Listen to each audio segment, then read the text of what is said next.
The NASCAR chase grid undergoes yet another massive shakeup after this week's race at Texas.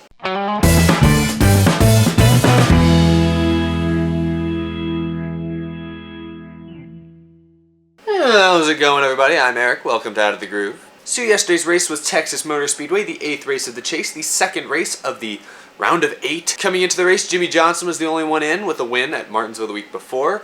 Guys like Carl Edwards, Kevin Harvick, and Kurt Busch needed to make something happen, most likely a win. Meanwhile, Kenseth, Logano, Hamlin, Kyle Busch were all pretty good. A few of them were to the good. Kenseth and Hamlin and Busch were in the Final Four. Logano was just a few points out. The chase grid looks almost completely different just 24 hours later. Carl Edwards got the win at Texas Motor Speedway. He and Joey Logano and Martin Truex Jr. at different times in the race seemed to have the best car. Logano led the most laps, I believe, but about halfway through the race, he lost the lead during a cycle of green flag pit stops. Truex led for a while.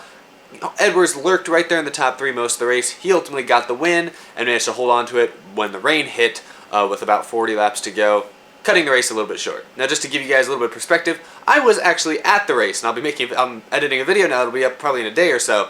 So I was at the race. I didn't watch the TV broadcast. I heard the radio broadcast through my headset and everything like that, but I didn't probably get the same exact experience a lot of y'all got. This was my view.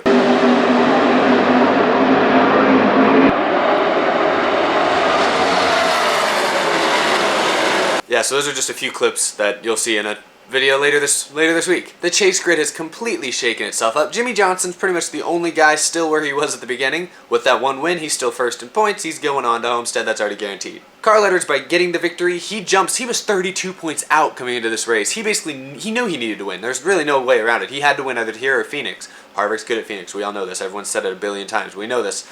We hoped this was Edwards' best shot, was winning at Texas. Gibbs guys have been good at 1.5 miles times this year. Edwards has 3 career wins at Texas. He was coming into this race, circled on his calendar. He needed to win this. And he did. So Edwards got his 4th career Texas win. He's moving on as well. The next few spots and points are tight. Joey Logano and Kyle Busch both sit 1 point to the good. They're in the Final Four as of now. Matt Kenseth is 1 point behind them, and Denny Hamlin is just 1 point behind Kenseth, so only 2 points out of the chase. 3 points, not even, 2 points I guess, are separating 4 drivers, and it's right there on the cutoff. Kevin Harvick, meanwhile, still 18 points back. Kurt Busch is 34, so they're both going to have to win at Phoenix, and out of the 2, Harvick's definitely got the best shot. I said when this round started this was going to be the most competitive, probably round of 8 that we've seen so far. These 8 drivers are all so good, and just the fact that they're all right there in points, and even Carl Edwards, who is so far back but made up for it with a win, it's super competitive. Phoenix is going to be a wild race, just going to be constantly watching points. These drivers, a top 5 finish may not be enough for these guys. I mean, when you look at like the finishes that these guys have had, I mean, Denny Hamlin finished 3rd at Martinsville and 9th here at Texas, and is still 2 points out right now. Like, that's 2 really good finishes. Matt Kenseth finished 4th at Martinsville and 7th here at Texas. That's 2 great finishes. You'd expect him to be in the good right now. He's 1 point out as well. It's so tight right now. So little room for error right now. Going into Phoenix is going to be stressful for all these drivers, all their fans in general, everyone. Joey Logano had the biggest day at Texas. Like I said, he came into the weekend 4 points out of the chase. He leaves 1 point to the good with a 2nd place run here at Texas, and like I said, he led the most laps. Those are some bonus points for him as well. So a big day for Joey Logano, even if he didn't get the win. Kyle Busch had a great day as well. He rebounded from early damage to the nose of his car, came back to finish 5th. Top 5 finish for Kyle Busch to go along with his 5th place finish at Martinsville. He's also 1 point to the good, just like Logano. Kurt Busch once again seemed to disappoint with a 20th place effort. That's a team that really, while every other chase team I think has stepped up their game since the chase started, at least this round, Kurt Busch is the one exception. He was running better during the regular season, or even early in the chase, than he is right now. He seems to have a 20th place car, at least at these last 2 tracks. So Kurt's going to really need to make something happen at Phoenix. He's going to have to take some chances if he wants to get up there and compete for a victory. Now, as for the race itself, obviously, y'all know I was there. If you followed me on Twitter, you saw I was there. It was kind of ridiculous that about a 20 or 30 minute rain shower created an almost 6-hour delay. Race was originally scheduled for 1:15 Central Time. That was when the green flag was going to drop. They didn't end up dropping it until like 7 o'clock at night. So it was a very long day. I mean, most of the fans seemed to stick around, at least from what I saw. It was still, I mean, it wasn't packed or anything like that, but I don't think any racetrack has been, except Bristol, has been packed recently. But it was a good crowd, and everyone seemed to be in generally high spirits, despite all the circumstances. And in the race itself, it seemed like a lot of drivers, at least early on, didn't race with that much of a sense of urgency. You felt like everyone was kind of playing it very safe. You saw issues like Kyle Busch had on pit road, getting into people and stuff like that, and he was able to patiently work his way back up, and you didn't really hear about him until the last 100 laps of the race when he started breaking into the top 10, top 5. Matt Kenseth started the race in 7th. He basically lurked between 5th and 10th all race long. He never really, it felt like he was very conservative in a lot of his measures. If there was a tight 3-wide situation, he wasn't going to try and force his way in there. He was backing out a lot. Denny Hamlin, another guy, and even same with Jimmy Johnson, even though he was kind of already in the chase.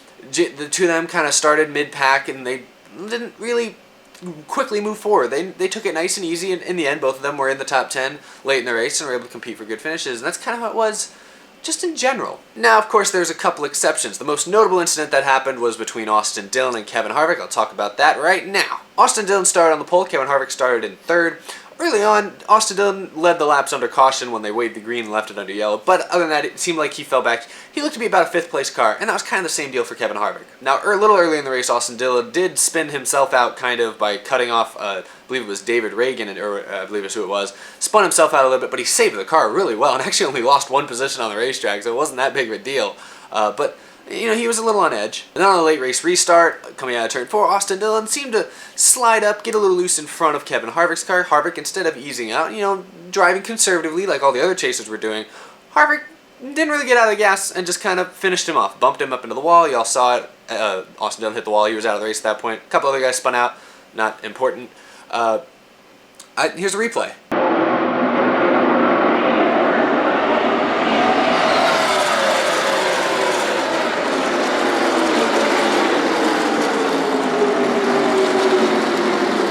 Yeah, so see, I usually don't show NASCAR highlights in my videos because I don't own the rights to NBC or Fox or anybody, but hey, if I filmed it myself, I can show it all I want. Here it is again. So yeah, it's pretty great to actually have highlights to show now. I don't just have to talk. But yeah, so after the race, you know, Kevin Harvick seemed fairly apologetic. Like, he felt bad, but, you know, at the same time, he was like, oh, it was one of those deals. I didn't really have any choice.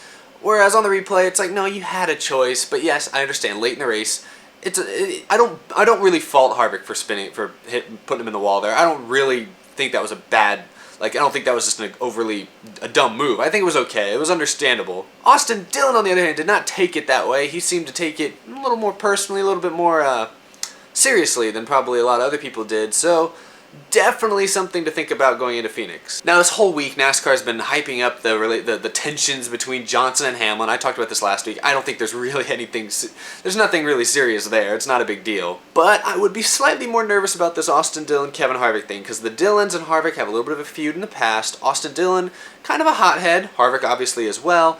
This next race at Phoenix is a must-win for Kevin Harvick. Like, he didn't need any extra distractions, but yet here he is with Austin Dillon. So I'm at a loss for words because I'd be nervous if I was Harvick. I wouldn't expect like a Jeff Gordon taking out Clint Boyer or a Matt Kenseth taking out Joey Logano. I wouldn't expect anything that blatant. But late in the race, if the two of them are racing near each other and Harvick blocks him one too many times, get dumped. Definitely something for that 4 team to kind of have in the back of their heads, and they don't need any extra distractions this week. They just need to focus on winning that race at Phoenix and getting to Homestead. But as the old saying goes, he did it to himself. I'm talking about Harvick. He didn't have to put him in the wall, but he did. Here it is again. Wish I had that every week. Last brief thing to hit on is after the race, Joey Logano was found to be missing a lug nut on one of his tires. This is a penalty that I believe it results automatically in like a $10,000 or $20,000 fine. I don't know, and the crew chief may or may not be suspended. I don't know how that exactly works. I don't know how the rule has changed this year. I'm not that educated. I don't expect a points penalty for Joey Logano, especially this late in the season. It's such an important thing, and it's such a little issue like that. I wouldn't expect any big fallout from this, at least points championship related, but it's just something to point out. Be interesting to see how it happens throughout the week. But yep, that is my show for today, Monday's edition of Out of the Groove. Next episode will be up on Friday. As always, I'll preview Phoenix. I'll talk more about anything that happens during the week, anything at all. If Joey Logano has a penalty or whatever, I'll talk about that. I'll talk about whatever. But expect later this week, maybe tomorrow, maybe Wednesday, a video from the AAA Texas 500 that I shot, and more of a vlog style thing. I tried that differently because I've done videos at races in the past where I just film all the stuff, like, and just film it and like put music over it or whatever, like a slideshow. And that's fun and all, but I felt like, you know, I want to talk to y'all a little bit more. I like talking. I mean, as much as I love showing this replay, I still like talking, you know, for the most part. So, this is my show. Thank you guys for watching. Please subscribe if you haven't already. Follow me on Twitter at decks racing, all that great stuff. Texas was a great race. Like when they actually finally got to racing, it was a fun race in my opinion. A lot of pretty good, maybe not quite as much passing as I would have liked, but good multiple groove racetrack. You saw comers and goers. It was a fun race in general. I like those types of races. Hope you guys did too. Hope y'all look forward to the rest of this season for both my videos and the actual NASCAR races. But until then, I'll see you guys on Friday. Have a good one.